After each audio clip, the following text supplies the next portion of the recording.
Hello everyone.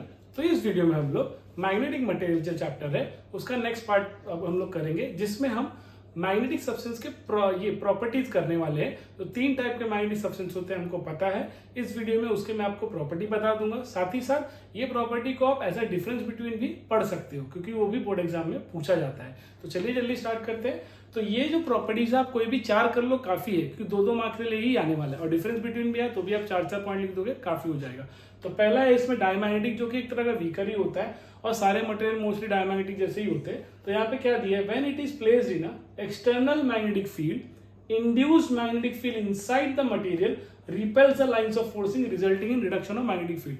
अगर ये समझ लो डायमैग्नेटिक सब्सटेंस है, इसको आपने एक एक्सटर्नल मैग्नेटिक फील्ड में पुट कर दिया, तो इसके अंदर क्या होगी, मैग्नेटिक फील्ड इंड्यूस होने लगेगी। ये मैग्नेटिक फील्ड क्या करेगी, इसके अंदर जो प्रोवाइड होने वाली मैग्नेटिक फील्ड जो इंड्यूस हो रही है, इसकी जो मैग्नेटिक फील्ड है उस इंड्यूस ईएमएफ को क्या करेगी, इंड्यूस मैग्नेटिक लाइंस को क्या करेगी, अपोज करेगी, जिसके वजह से इसकी जो मैग्नेटिक फील्ड है वो क्या हो जाएगी, वीक पड़ जाएगी। मतलब जो लाइन इसको इसके अंदर मैग्नेटिक फील्ड प्रोड्यूस कर दे रहा है, ये उसी लाइन को क्या कर देगी, एक तरह का अपोज कर देगी, जिसकी वजह से इसकी खुद की मैग्नेटिक फील्ड क्या हो जाएगी, एक तरह की कमजोर हो जाएगी।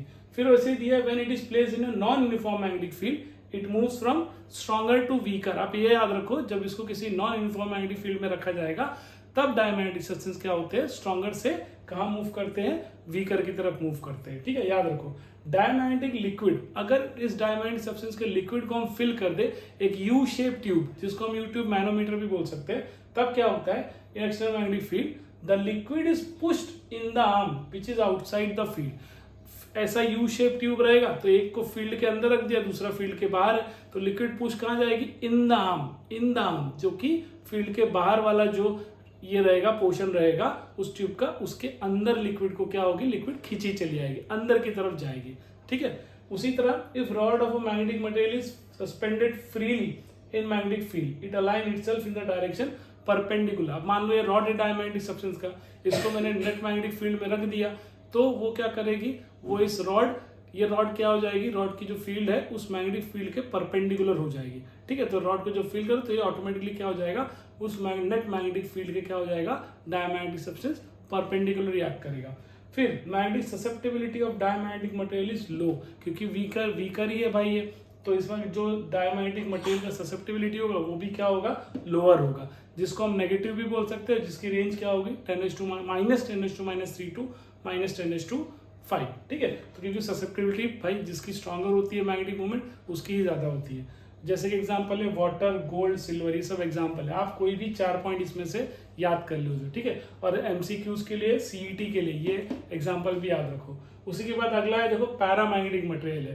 Paramagnetic material strongly attracted by external magnetic field. यहाँ पर देखो ये रिपेल करता था, यहाँ पे क्या करता है, स्ट्रांगली अट्रैक्ट होता है। It is placed in non uniform magnetic field. यहाँ पर क्या हो रहा था, ये स्ट्रॉन्गर से वीकर की तरफ मूव करता है डायमैग्नेटिक, पैरामैग्नेटिक एग्जैक्टली उसका अपोजिट मूव करता है, जो कि वीकर से स्ट्रॉन्गर की तरफ करता है। और इसी तरह इसके यूट्यूब को हम अगर मैनोमीटर, इसकी लिक्विड को हम यूट्यूब मैनोमीटर में रख देंगे, which is close in the vicinity of one arm, it is observe that liquid rises into the arm closer to the magnet. Magnet के जो क्लोजर होगा यू शेप ट्यूब, जो आर्म क्लोजर होगा उसी की तरफ क्या होता है, ये राइज होता है। यहाँ पे एग्जैक्टली उसका अपोजिट हो रहा था, यहाँ अवे की तरफ राइज होता है, ठीक है, जो कि मैग्नेटिक फील्ड के बाहर है। अब यहाँ देखो, net magnetic dipole moment is reduce to 0 absence of external magnetic field. जब एक्सटर्नल मैग्नेटिक फील्ड नहीं होगा तो इसका नेट मैग्नेटिक फील्ड क्या होता है, 0 ही होता है। वैसे ही लिखा है, external magnetic field is removed, this magnetic dipoles arrange themself in random direction. जब एक्सटर्नल मैग्नेटिक फील्ड से इसको रिमूव कर दिया जाता है, या एक्सटर्नल मैग्नेटिक फील्ड इससे रिमूव कर दिया जाएगा, तो ये क्या हो जाएंगे, आपस में रैंडमली अलाइन हो जाएंगे, इसका डोमेन भी आपस में रैंडमली अलाइन हो जाएगा।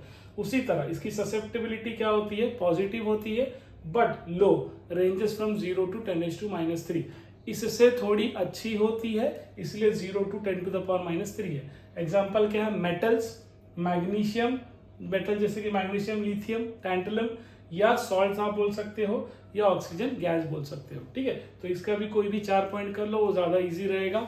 उसी तरह देखो इसमें है फेरोमैग्नेटिक, जिसको हम परमानेंट मैग्नेट भी बोलते हैं, क्योंकि इससे हम परमानेंट मैग्नेट भी बनाते हैं या इलेक्ट्रोमैग्नेटिक भी बनाते हैं।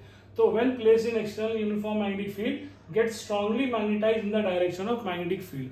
अगर ये मैग्नेटिक फील्ड की डायरेक्शन है, इसमें हमने फेरो को कर दिया है पुट, तो फेरो क्या करेगा, उसी डायरेक्शन में अपने आप को क्या करेगा, मैग्नेटाइज कर लेगा। ठीक है, उसी तरह when placed in external non uniform magnetic field tend to move from weaker to stronger. एक तरह का ये पैरा का डायमैग्नेटिक सब्सटेंस क्या होता है, अपडेट वर्जन होता है। डायमैग्नेटिक वीक है, ये स्ट्रॉन्गर है, ये भी उसी तरह वीकर से कहा जाता है, स्ट्रॉन्गर की तरफ जाता है।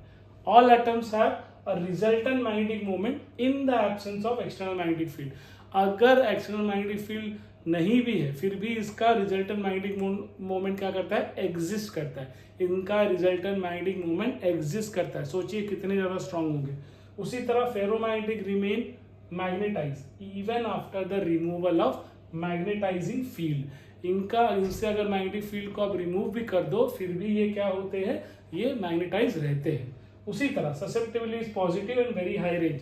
तो ससेप्टिबिलिटी भाई इसी की स्ट्रांग होगी, क्योंकि ये स्ट्रांग मैग्नेट है, इसी ससेप्टिबिलिटी पॉजिटिव में होती है और 10⁻² से 10⁻³ तक एग्जिस्ट करती है।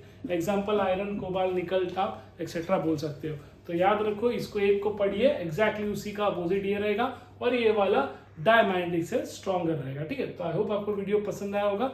इसको नोट कर लो, मैं यहाँ दिखा दे रहा हूँ आपको। ठीक है, थैंक यू।